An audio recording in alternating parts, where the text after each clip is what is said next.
நம்ம எத்தனை பேர் சொல்றத கேட்டிருப்போம். அவங்களா? எனக்கு அவங்கள சுத்தமா பிடிக்காது.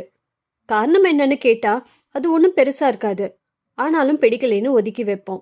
ஒரு சில பேரை காரணமே இல்லாம பிடிக்கும். அவங்கள தலையில தூக்கி வச்சு கொண்டாடுவோம். இங்க யாரு யார உதாசீனப்படுத்தினாங்க, அதோட விளைவுகள் என்னங்கிறத தான் இந்த கதையில பார்க்க போறோம். இப்போ நம்ம கதைக்குள்ள போகலாமா? ஒரு பணக்கார வியாபாரி இருந்தாரு. அவருக்கு 4 மனைவிமார்கள் இருந்தாங்க. அந்த வியாபாரிக்கு தன்னோட 4வது மனைவினா ரொம்ப இஷ்டம். அவங்களுக்கு மட்டும் விலை உயர்ந்த பரிசுகள், நிறைய ஆபரணங்கள்னு வாங்கி போட்டு அழகு பார்ப்பாரு. அவங்களுக்கு எந்த கஷ்டமும் வராம ரொம்ப நல்லா பார்த்துக்கிட்டாரு. அந்த வியாபாரிக்கு தன்னோட 3வது மனைவியும் பிடிக்கும். அவங்களோட அழக நினைச்சு ரொம்ப பெருமைப்படுவாரு. அது மட்டும் இல்லாம தன்னோட நண்பர்கள் முன்னாடி எனக்கு எவ்வளோ அழகான மனைவி இருக்கா அப்படின்னு காட்டிக்க விரும்புவாரு.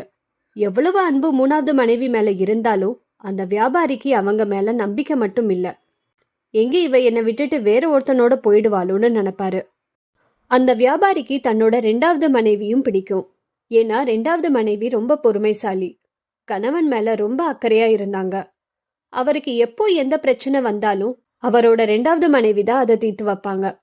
கஷ்டமான நேரத்துல அந்த வியாபாரிக்கு கை கொடுக்கறது அவரோட 2வது மனைவி தான். வியாபாரியோட முதல் மனைவி ரொம்ப விசுவாசமானவங்க. குடும்பத்துல அவங்களோட பங்களிப்பு ரொம்ப பெருசு. வியாபாரம், சொத்து எல்லாமே சரி பார்ப்பாங்க. வீட்டையும் கவனிச்சுக்கிட்டாங்க.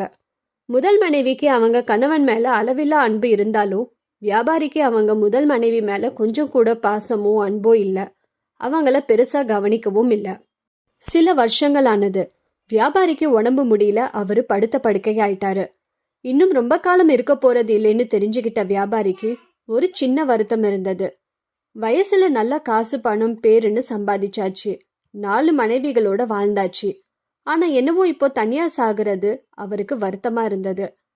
அதனால அவரு தன்னோட 4வது மனைவியை கூப்பிட்டு, இங்க பாருமா, நான் உன் மேலதான் அதிகமான அன்பு வச்சிருந்தேன். மற்ற மனைவிகளை விட நான் உன்னை நல்லா பார்த்துக்கிட்டேன். புது புது ஆடைகள், தங்க நகைகள்லாம் போட்டு உனக்கு அழகு பார்த்தேன். இப்போ எனக்கு தனியா சாகிறதுல விருப்பம் இல்ல. நீயும் என் கூட துணைக்கு வருவியான்னு கேட்டாரு. 4வது மனைவி என்னால முடியாது அப்படின்னு சொல்லி அங்கே நிக்க கூட இல்ல. அங்கிருந்து கிளம்பிட்டாங்க. அவங்களோட பதில் வியாபாரியோட மனசை காயப்படுத்திச்சு. இப்போ வியாபாரி கவலையோட தன்னோட 3வது மனைவியை கூப்பிட்டு, எனக்கு உன்னை ரொம்ப பிடிக்கும். உன்னை நினைச்சு நான் எவ்வளோ பெருமைப்பட்டிருக்கேன் தெரியுமா? இப்போ நான் சாக கிடக்குறேன். எனக்கு தனியா சாகிறதுல விருப்பம் இல்ல. நீயும் என் கூட துணைக்கு வருவியான்னு கேட்டாரு. என்னால முடியாது. நான் என் வாழ்க்கையை வாழணும்னு ஆசைப்படுறேன். நீங்க போனதுக்கு அப்புறம் நான் 2வது திருமணம் செஞ்சுப்பேன் அப்படின்னு சொன்னாங்க 3வது மனைவி. வியாபாரிக்கு ரொம்ப கஷ்டமா போயிடுச்சு. இப்போ வியாபாரி தன்னோட 2வது மனைவியை கூப்பிட்டு, நான் எப்போ உன்கிட்ட உதவி கேட்டாலும் தயங்காம பண்ணிருக்க. என்னைக்கும் நீ என்ன தனியா விட்டதில்ல. எனக்கு நீ இன்னொரு உதவி செய்யணும். எனக்கு தனியா சாகிறதுல விருப்பம் இல்ல. நீயும் என் கூட துணைக்கு வருவியா அப்படின்னு கேட்டாரு. என்ன மன்னிச்சிருங்க, இந்த சமயம் என்னால உங்களுக்கு உதவி செய்ய முடியாது. அதிகபட்சம் போனா நான் உங்க கூட சுடுகாடு வரைக்கும் வர முடியும். அவ்வளோதான் அப்படின்னு சொல்லிட்டு 2வது மனைவி கிளம்பினாங்க. வியாபாரிக்கு 2வது மனைவி சொன்ன பதில் தலையில இடி விழுந்த மாதிரி இருந்தது. அப்போ பின்னாடி இருந்து ஒரு குரல் கேட்டது. நான் உங்க கூட வரேன். நீங்க எங்கே போனாலும் உங்களை பின்தொடர்ந்து நான் வருவேன்னு சொன்னாங்க வியாபாரியோட முதல் மனைவி. வியாபாரி முதல் மனைவிய பார்த்தப்போ அவங்க ரொம்ப சோர்வா, தேய்ந்த தேகத்தோட இருந்தாங்க. ரொம்ப வருத்தத்தோட வியாபாரி முதல் மனைவியை பார்த்து, நான் உன்னை நல்லா கவனிச்சிருந்திருக்கணும். ஆனா நான் அதை செய்ய விட்டுட்டேன். என்னை மன்னிச்சிருன்னு சொன்னாரு. இந்த கதையில வர 4 மனைவிகளும் நம்ம எல்லாரோட வாழ்க்கையிலயும் இருக்காங்க. 4வது மனைவிங்கிறது நம்ம உடம்பு.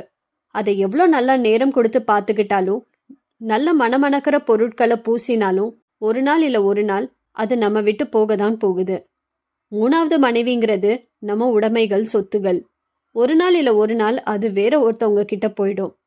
2வது மனைவிங்கிறது நம்ம உறவுகள், நண்பர்கள். எவ்வளவுதான் அன்பா அக்கறையா பழகி இருந்தாலும் அவங்க கூட வரப்போறது சுடுகாடு வரைக்கும் தான். முதல் மனைவிங்கிறது ஆன்மா. ஆன்மா மட்டும்தான் நம்ம கூட இருக்கிறது. அதை நல்லா ஆரோக்கியமா வச்சுக்கிட்டா எப்பவுமே நிம்மதியா இருக்கலாம். அடுத்து ஒரு நல்ல கதையில சந்திப்போம். உங்களுக்கு இந்த கதை பிடிச்சிருந்தா சப்ஸ்கிரைப் பண்ணுங்க. நன்றி, வணக்கம்.